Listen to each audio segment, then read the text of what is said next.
I don't know what is going on in my neighborhood today. We have like the biggest party animal out here cranking club tunes and bangers at maximum volume. And then across the street, there is someone either having the best time of their life with their partner or they're playing basketball. I can't tell which. But here's the thing. Despite the chaos and madness, I'm feeling a bit of rebirth. And I wanted to bring you all back in for a reunion. This is such a good time to be a Final Fantasy VII fan. Now, this is not scripted. I just really want to talk about this. I know it's a bit of nerding out. So if you're a fan of Final Fantasy or JRPGs or Kingdom Hearts or any of that stuff, or even if you're interested in getting into it, you're not at all, I hope you'll stick this one out. And if you enjoy it, please be sure to leave a like and subscribe. I appreciate you very much.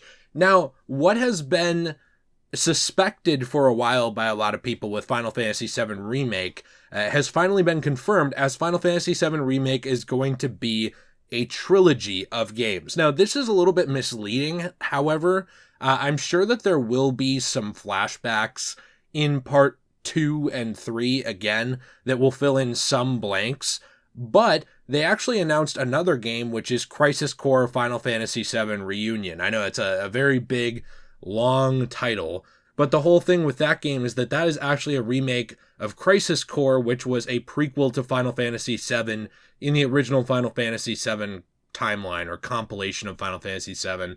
Basically, the original FF7 universe, it had a lot of expanded lore to it. Now, it's not like old Star Wars Legends, but it was really interesting because they had a lot of stuff going on with it in terms of, like short novel stories. They had like short anime things. They had a movie. They had Dirge of Cerberus, which was a FPS. Well, I guess it was a third-person shooter action game with role-playing elements, which you don't see much of anymore, third-person shooters. I know there's a few floating around, but it was a very unique and interesting thing when it came out. Very divisive game. Some people love that, some people hate it. The point that I'm getting at with this is the original Final Fantasy VII, it's one of the few Final Fantasies to have a massive following, to the point where they've created an entire universe around it, similar to something like what spawned from Star Wars on a much smaller scale, obviously, but it's kind of a similar comparison where you go from just having these movies to having books to having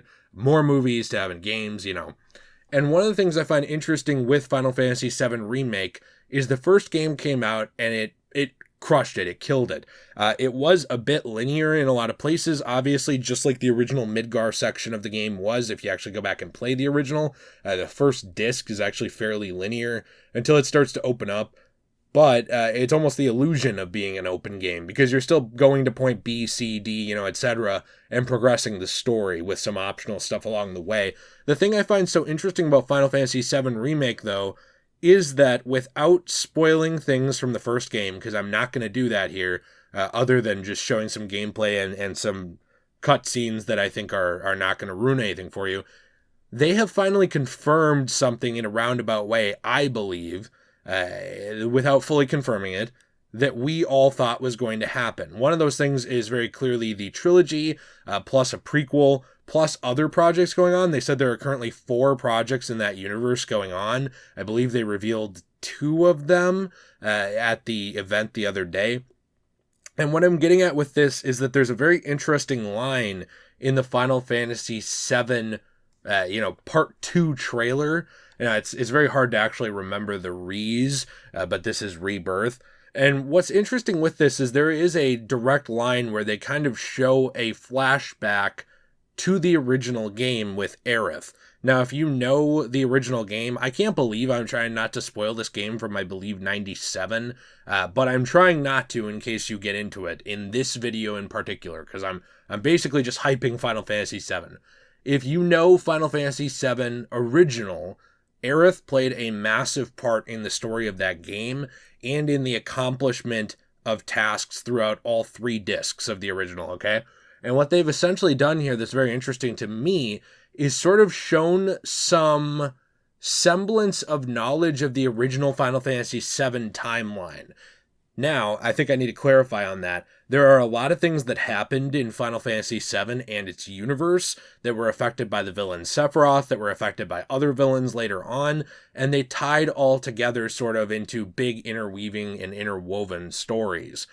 The thing with this is that there's a direct line in this new trailer where they mention essentially an event that happened with Aerith in the original game, and a character, I believe it was Cloud, having knowledge of this event that he shouldn't have knowledge of before. What's interesting about this to me is that they did the similar thing. I just hit my desk in excitement. They did a similar thing in Final Fantasy VII Remake Part 1, where there are kind of allusions to Sephiroth and Aerith kind of knowing some of the stuff that happened in this original timeline. So things are starting to get very interesting, because one thing I love about this new trilogy or this new universe is that it is fantastic for people who have been around since the original, okay? I am a 90s kid. I grew up with Final Fantasy VII. I actually didn't get to play it until high school because I just didn't know of it until then. But, as a young person, this game really stuck with me, okay? And one thing I love about this game is that I also have a friend who talks to me, a couple of them, who never played the original, and they did play Remake. Something I love about this is that they've so far been able to kind of tie in the original timeline and be like, no, that stuff did happen, but now it's kind of happening differently, right? And how that's going on is going to be up to you. Well, I guess I shouldn't say that. Maybe like up to the narrative over time, and kind of you figuring that out is what I mean.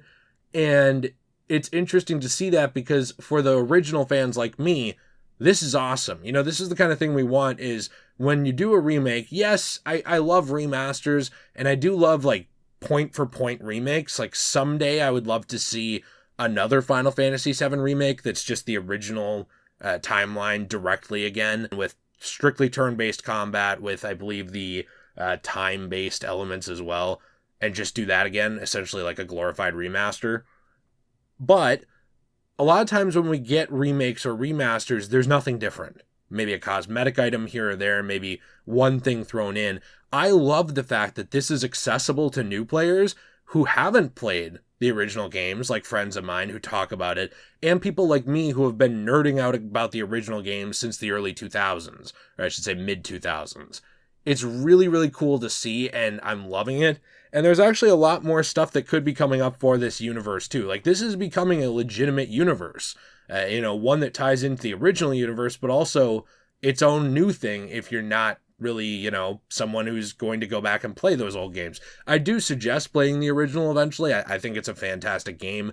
I even really like the movie. I know a lot of people didn't like Advent Children. I did.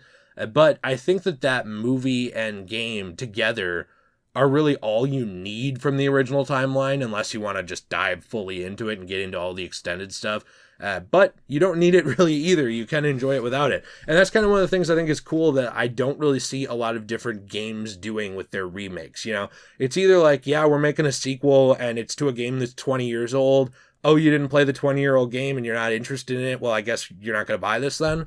Or it's, hey, we did a shot-for-shot remake, essentially, here you go. Something like this where you actually get to expand what that was and do new things without really replacing it, I think are going to be really, really, really cool to see over time. And there's a lot I'm interested in seeing in this. There are things that I hope for in part 2 and 3 that I didn't get in part 1, like more weapons and more options to the combat and stuff like that. But so far, I'm just blown away by the dedication to this. I think originally a lot of people thought it was going to be 1 part, now it's 3. And to see that and kind of this dedication to the game is really cool. I know there have been comments about, oh, well, people, at Square, they're just dragging it out to make money. And I understand this is a money-based thing. This isn't a charity. But I love that they're kind of following their original plan, too, in a lot of ways, where they had a 3-disc game, okay? Their game was very large. And instead of splitting it into Final Fantasy VII Part 1 and 2 back then, they had a 3-disc game, and they made it all one package. Now that it's even bigger than that in a lot of ways, it's kind of coming out slowly over the course of a game, and I didn't find the first game at all to be slow or boring or in any way dragged out or anything like that. Really what it is getting to spend more time with those characters, kind of figuring out what's going on with them, and figuring out the story as they do, right? That's one thing I love about this, like I said, and I think that as long as they can keep up that pace with the next games, it'll be really cool to see. I don't expect this, but I really wish Final Fantasy VII and Kingdom Hearts would allow for, customization options with outfits and stuff like that. But again, this is eventually going to come to PC, and you'll be able to do whatever you want there anyway. You want Tifa running around in a micro bikini, it's going to happen. I might be buying that on PC pretty soon. Anyways, let me know what you think in the comments down below. I think it's a great time to be a fan of Final Fantasy VII. I'm loving this. I'm loving seeing what's happening and the dedication to this and the resurgence in the fan base of it. It's so cool to see the passion around this. I do hope someday we get some more Final Fantasies that get this same kind of love. I always thought that there was more that could be done in the universe of some games like Final Fantasy VIII and 9 or even 10. All of those really have a lot of stuff in them that I think could be expanded on, especially 10, where they never really fully got to that third game they've pitched over and over. But regardless of any gripes I might have with, neglect of other titles, I love this. Let me know what you think in the comments down below. Are you going to check this out? Did you play part 1? Did you not? If you didn't, I do highly recommend it, whether you have or have not played the original, but I also recommend the original. It's a really great time. It's very cheap on PlayStation and Xbox on the digital stores. So, hey, that's me shilling. Have a fantastic day. Please be sure to leave a like and subscribe if you enjoyed this. I plan to make more Final Fantasy videos in the future as more things come up and we have more to talk about. As always, everyone, stay shui. Stay